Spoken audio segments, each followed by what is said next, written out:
am George West, native of Pennsylvania. I joined the Air Force in March of 1955. My great-grandfather was a freed slave who had fought with Union armies in the Civil War.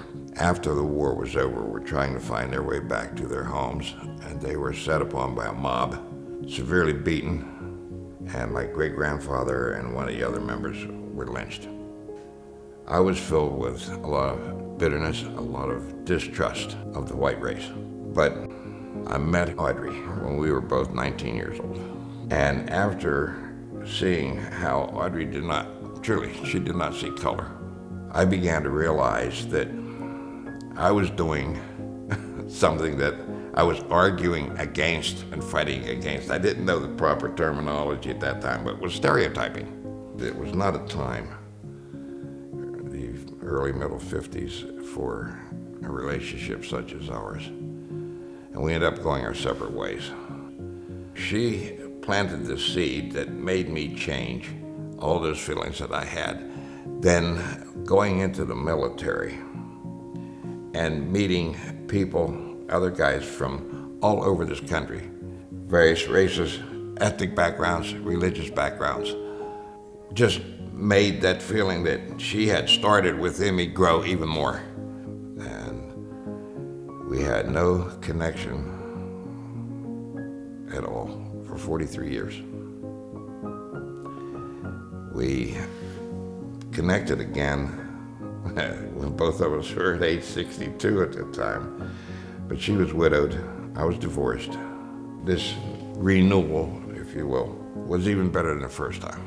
We were both older. We had been through a lot of life's experiences. We were much more mature than we had been at 19. To me, it was one of the most fulfilling times of my life. I think when I first noticed I was having problems was probably 2010, 2012, in that neighborhood. I was diagnosed with macular degeneration. Eventually, it started getting worse and worse and worse. I lost vision in the left eye altogether. But at that same time that I was diagnosed with the macular degeneration was when Audrey was diagnosed with Parkinson's. And eventually she had to be put into a nursing home. And because of COVID, I couldn't be there. And she passed away in April this past year. The programs that the VA has in healthcare, such as the one I'm going through now, blind rehabilitation, is phenomenal. Lady I came over with this morning teaches mobility and how to get around. And I've been introduced to, as you saw earlier, I came in with a long cane and how it helps when you cannot see objects or a depression in a sidewalk. And that helps tremendously. I did a lot of cooking.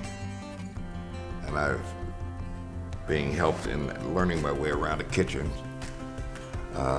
There are handheld magnifying devices that will help me read recipes. I was introduced to a meat thermometer just a couple of days ago that actually talks to you. With this training that I'm going through now and with the various different helpful devices they have, I can regain a lot of that. So first of all, I'm regaining a certain amount of self-confidence that I had lost.